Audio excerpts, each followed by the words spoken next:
If your wheels are spinning and you're not going anywhere, the universe is speaking to you, giving you what you need, but we're not listening because I'm too busy doing what? Moving. Too busy. And I'm too busy trying to fix things, or more importantly, I'm trying to fix others. Fix them so that they can do it the way I think they need to do it. I love that. That's hard work. Grown folk are not going to do what grown folk want to do. That's just too much work. And I've learned to allow them their process. It's not mine, no matter how it shows up. And sometimes you have to simply just let go. You ever worry about something, and then when you finally get to the point where you let go and how you feel, you can exhale. Yeah. So what is it that's going on right now in your life where you're not telling the truth about it? And I think the lies that we tell ourselves are the biggest ones. Yeah, we can work on the other folks, but the ones that you're telling yourself, those are the ones that get in the way and block you from your blessings. So the lesson, trust your abilities and your experience. Believe me, you've made it this far in life. You've had some experiences that have worked. More importantly, we learn from the ones that haven't worked. You got a toolbox full of stuff that you can go back to.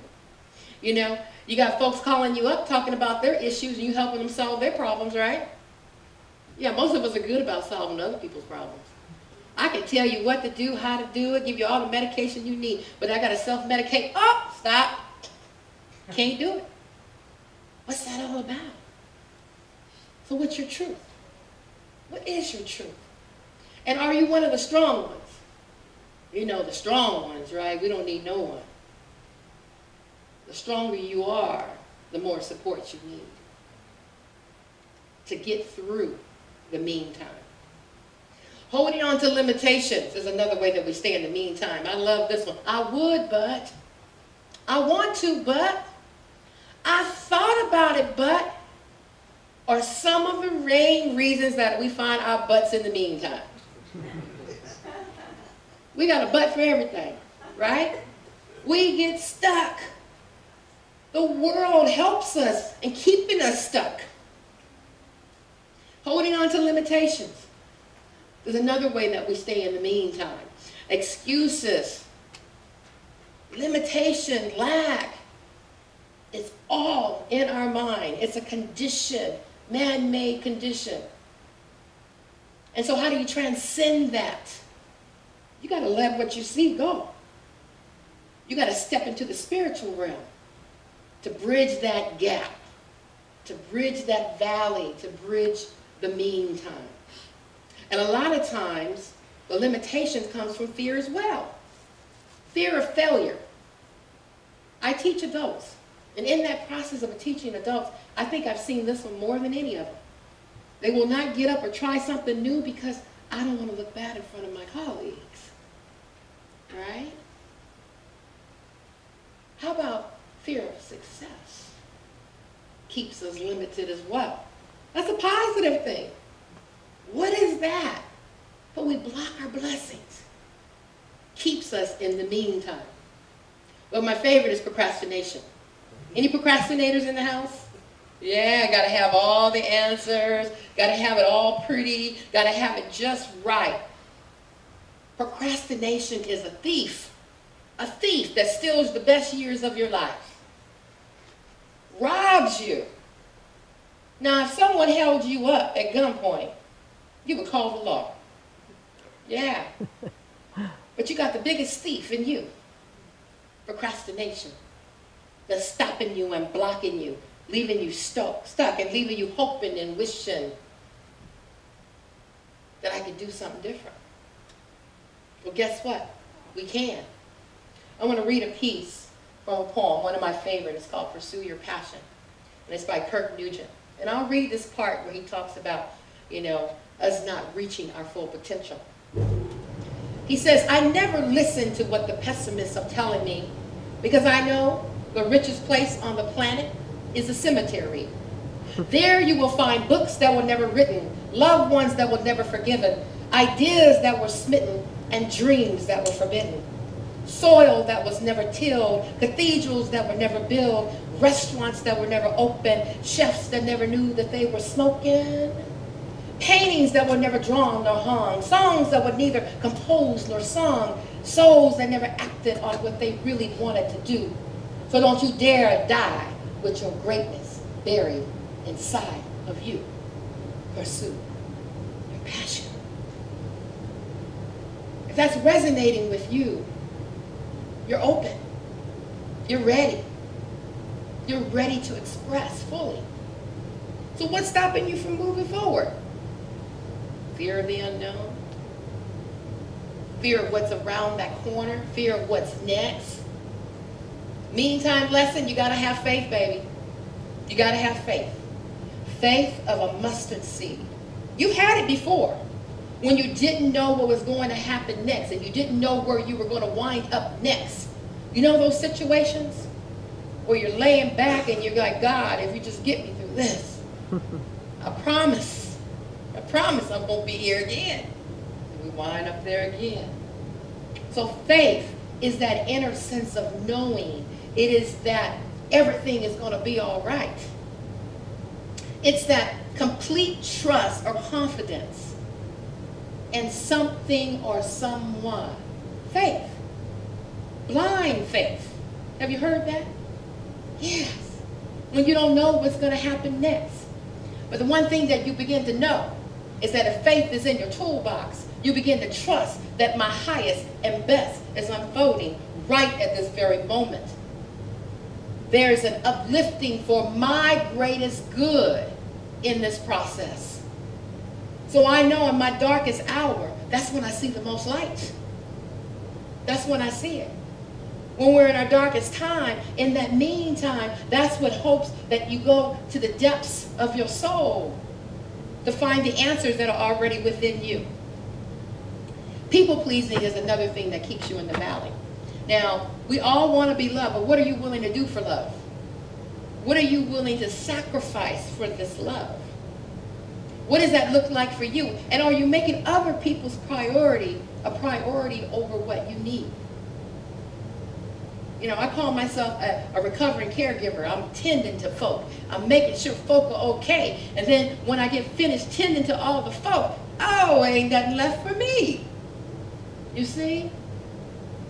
There's a universal law of self-preservation that says that I got to take care of myself before I even begin to take care of you. And you'd want me to do that. And I want the same for you. So in this process, you can't help no one until you help yourself. Another way that we stay in the meantime is not asking for what you want. You know, that being silent. Putting a piece of duct tape over your mouth. That's pretty graphic. But you get what I'm feeling. That you allow it to stay in, and sometimes you choke on it. Because you don't want to hurt someone else's feelings. But what about you? What about you? It's showing up in your world. And I know my mom used to say is that, you know, if you don't ask, you won't get. So we learned early in the game to speak up for what we wanted. And so if you're having a difficulty with that, there's some exploration there for you.